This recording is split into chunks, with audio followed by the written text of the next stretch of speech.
Viral. Yeah, right. Well, you got to be. You have to say a few exciting or do a few exciting things. Hold on. On camera? No, not anymore. I'm sorry, can you grab that pen back there? I didn't grab a pen today. I didn't come prepared, thank you. You guys are gonna take notes? Now you're really gonna scare me. All right, let me. You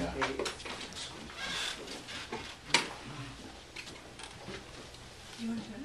No, I think I'm good. Thanks. Thanks for coming. The reason I sponsor these seminars is it gives us the ability to educate ourselves, to ask questions on topics that affect you, and all of you here are buyers, and you are all considering short sales. There's a lot of misinformation and a lot of misconceptions that people have about short sales. And so I've invited Jonathan Avon, he's an attorney downtown who I've been doing short sales with. And there are so many complicated situations that we have found in short sales that I want you to be able to hear directly from him, who represents buyers and sellers in these short sale situations, so that you have a full understanding of what you're walking into if you are pursuing short sales. All right, and then after Jonathan's presentation, we'll have time for questions, and because I'm sure there's going to be a lot. Thank you for coming, Jonathan. Thank you, Bert. As Bert said, my name is Jonathan Avon. I am a real estate lawyer. I practice downtown. My practice really encompasses all the Chicagoland area. I have been doing short sales, official short sales, for the last 5 years or so, because we didn't do a whole lot of short sales before then. It really didn't exist. What I really want to talk about today is you guys are all buyers considering short sales possibly. Normally when I'm talking to people, I'm talking to sellers and explaining the short sale process. But what I found is if I explain the short sale process to the buyers, one of two things is going to happen. You're going to understand the process really well and you're going to want to move forward with it, or just as likely, you'll go running away from it and never touch a short sale again. Okay? The reason I say that is you look at what I've given you, and as we go through it, you have to really have a certain type of personality and be able to be in a position to handle a lot of what gets thrown at you in the short sale process. Okay? So I titled the seminar, Short Sale Purchase, Is It Right for You? Okay? Now I know you all came in this morning, you got up, showed up here on Saturday morning, came in to have all this. I drove all the way from the suburbs to be down here. Bert's taping this. I can make this very quick and say the answer is no, you shouldn't do this. Let's all just go home, okay? Save me the trouble. Certainly save Bert the trouble. Save us all the time, and we don't have to worry about it, okay? And again, some of you may come to that conclusion at the end of this, okay? But as we go through this, keep in mind that is kind of my mentality on these things. If you're not ready for it, this may not be right for you. Okay? With regard to can I handle this, it really comes down to looking at yourself first. Okay? I'm not a psychologist, but a little bit of a personality checklist. Right? Are you a calm and cool, collected person? Can you just handle things that change constantly? Can you handle being in a situation where you're not going to hear anything for 45 days? 60 days, or the information you get is, it's all fine, it's with the negotiator. Well, it's fine if you hear that after 2 weeks, but after 12 weeks, if you're hearing the same thing, you may not be so happy. Okay? Type of person who would benefit from a short sale the most, I feel investors. Not necessarily an investor who just woke up this morning and said, yeah, I think I'm going to invest in real estate. Maybe a little more savvy investor, okay?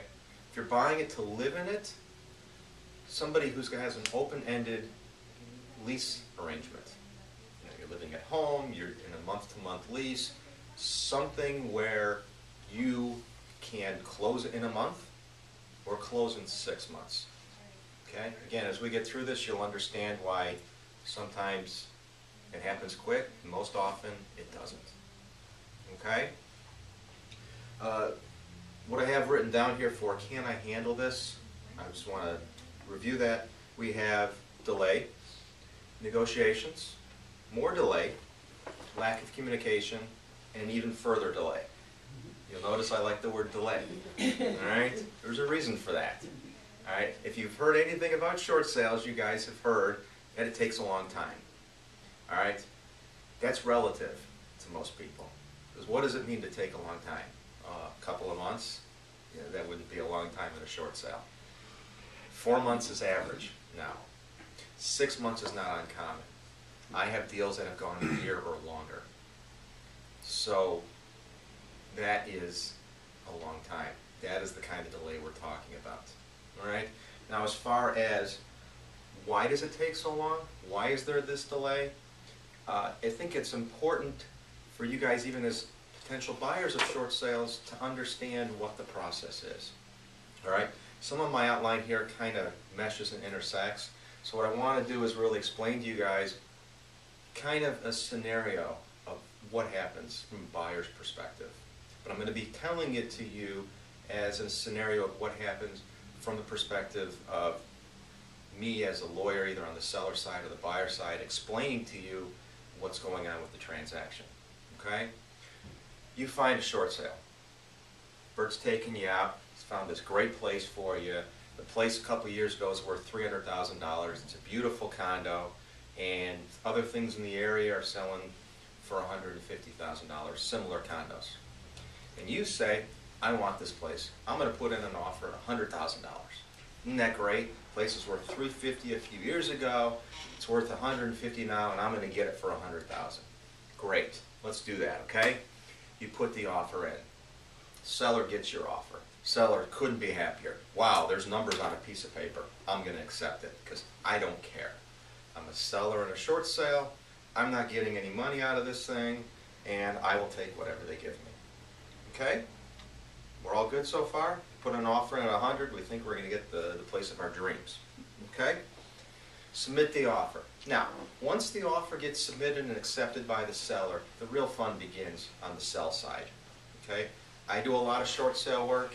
In a lot of them, I actually do all the work, which is thankless, tedious work, because what happens is we have to put a package together for the lender. And the package consists of about 100 pages. We need the listing sheet, the listing agreement, comparative market analysis of the property, we need the contract, we need a settlement statement showing all the figures so we know what the lender's going to get on a payoff. We need from the seller 2 years of tax returns, 2 months of bank statements, the most 2 recent pay stubs, a hardship letter explaining why they have to sell, and a monthly budget, among other things. That all gets submitted to the lender. Okay? We send it all in, fax or email. They lose it. We send it again. They lose it again. And by the 3rd try, they usually find it. Okay? You guys have signed a contract maybe 2 weeks ago. Bank's finally getting the paperwork 2 or 3 weeks later. Okay? Now, the bank will order a BPO. BPO's a broker's price opinion. Okay? It's similar to an appraisal, but it's done by a real estate agent. Okay? The idea is the bank wants to know what's the value of the property, right? You guys put an offer in at 100, it's really probably worth 150. So the bank does their BPO, figures out a price. They then take the BPO, they take all the paperwork, and they send it over to a negotiator. Okay? They have internal negotiators sometimes. Sometimes they use outside firms. And these people's job is to make my life miserable. Okay? And I think there's no other way to explain it based on my last few years of life. I'm going to tell you up front, they don't care about humans. They don't care about buyers. They certainly don't care about the sellers. They may care about themselves and how much money they can squeeze out of everyone so that they can get their Christmas bonus. Okay? I'm not exactly sure how it works, but that's what I'm piecing together. So, negotiator gets the file. Negotiator looks at it. First thing they're going to look at is they go, wow, the BPO came in at $150,000. This contract's for $100,000. So they'll pick up the phone or email me and the other attorney or whoever they're negotiating with and say, we need more money out of this.